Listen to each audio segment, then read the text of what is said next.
Hello friends, welcome back to my channel Rupa's kitchen with blog. তো তোমরা সবাই কেমন আছো? আশা করছি ভালো আছো, আর আমিও ভালো আছি।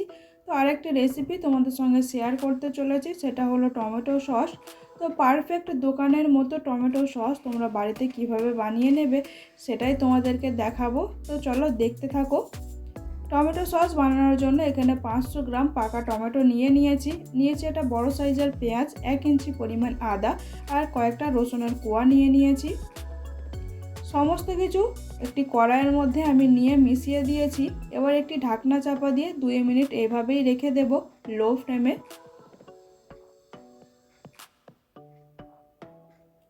2 মিনিট পর ঢাকনাটা খুলে নিচ্ছি। তারপর এখানে দিয়ে দিচ্ছি 1 চামচ পরিমাণ লবণ। লবণটা দিয়ে একটু ভালো করে মিশিয়ে দিচ্ছি।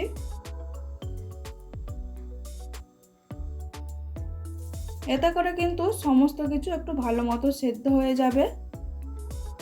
আর এগুলোকে কিন্তু একটু ভালো মতো আমাদের সেদ্ধ করে নিতে হবে, যেন কাঁচা না থাকে।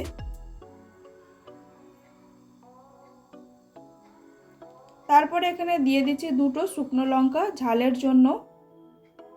এতে করে কিন্তু টমেটো সসটা বেশ ভালো খেতে লাগবে।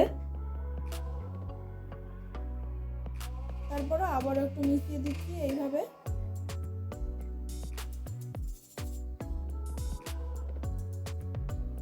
ভালোভাবে মিশিয়ে দেওয়া হয়ে গেলে আবারও ঢাকনাটা চাপা দিয়ে দিচ্ছি, আর 2 মিনিট আবারও আমি রান্না করে নেব লো ফ্লেমে। তো 2 মিনিট পর দেখো বন্ধুরা, টমেটো থেকে কতটা জল বেরিয়েছে, আর এগুলো কিন্তু খুব ভালো মতো সেদ্ধ হয়ে গিয়েছে। তো আর একটু ভালো করে আমি মিশিয়ে নিচ্ছি সমস্ত কিছু।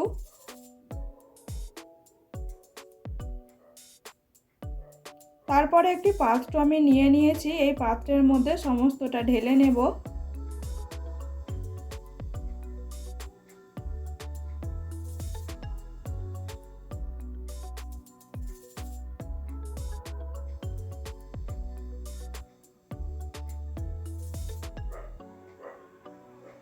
তারপরে অল্প পরিমাণ জল কড়াইয়ের মধ্যে দিয়ে এর মধ্যে আমি দিয়ে দিচ্ছি, আর এটাকে কিন্তু ভালো করে ঠান্ডা করে নিতে হবে। তারপরে ঠান্ডা করে নেওয়া হয়ে গেলে মিক্সির মধ্যে এটাকে আমি ভালো করে পেস্ট করে নেব।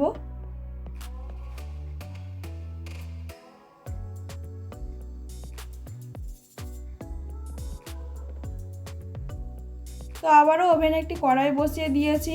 তারপরে পেস্ট করা টমেটোটা এর মধ্যে আমি দিয়ে দিচ্ছি। আরও একটু ভালো করে নাড়াচাড়া করে দেব। এরপর কালারের জন্য এখানে দিয়ে দিচ্ছি আমি কাশ্মীরি লঙ্কার গুঁড়ো 1/2 চামচ। তারপর এখানে দিয়ে দিচ্ছি 4 চামচ পরিমাণে চিনি। চিনিটা দিয়ে একটু ভালো করে মিশিয়ে দিচ্ছি। তো এরপর আমি একটু চেক করে নিয়েছিলাম, মিষ্টিটা ঠিকঠাক মতো না হওয়ার কারণে আরও 2 চামচ চিনি এখানে আমি দিয়ে দিচ্ছি। তারপরে আরও একবার মিশিয়ে দিচ্ছি। এরপর দেখুন এখানে আমি নিয়েছি ভিনিগার, 4 চামচ ভিনিগার একটি বাটির মধ্যে আমি নিয়েছি। আর এর মধ্যে 1 চামচ দিয়ে দিচ্ছি কর্নফ্লাওয়ার, দিয়ে ভালো মতো গুলিয়ে নিচ্ছি। তারপরে কর্নফ্লাওয়ার মেশানো ভিনিগারটা এর মধ্যে আমি দিয়ে দিলাম, দিয়ে ভালো করে মিশিয়ে দিতে হবে। এতে করে টমেটো সসটা খুব তাড়াতাড়ি ঘন হয়ে যাবে। আর আপনাদের আগে থেকেই যদি টমেটো পেস্টটা ঘন হয়ে থাকে তাহলে কিন্তু এর মধ্যে কর্নফ্লাওয়ার দেওয়ার কোনো প্রয়োজন নেই, শুধুমাত্র ভিনেগার দিয়ে দিলেই হবে। আর নাড়াচাড়া করতে করতে এটা কিন্তু বেশ ঘন হয়ে আসবে।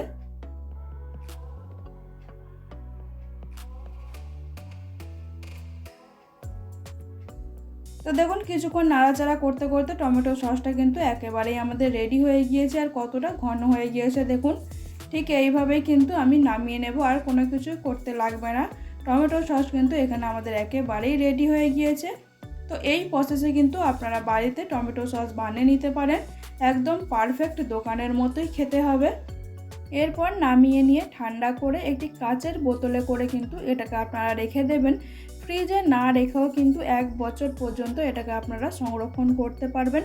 তো বন্ধুরা, ভিডিওটা যদি ভালো লাগে অবশ্যই লাইক, কমেন্ট, শেয়ার আর আমার চ্যানেলটাকে সাবস্ক্রাইব করে দিও। টাটা।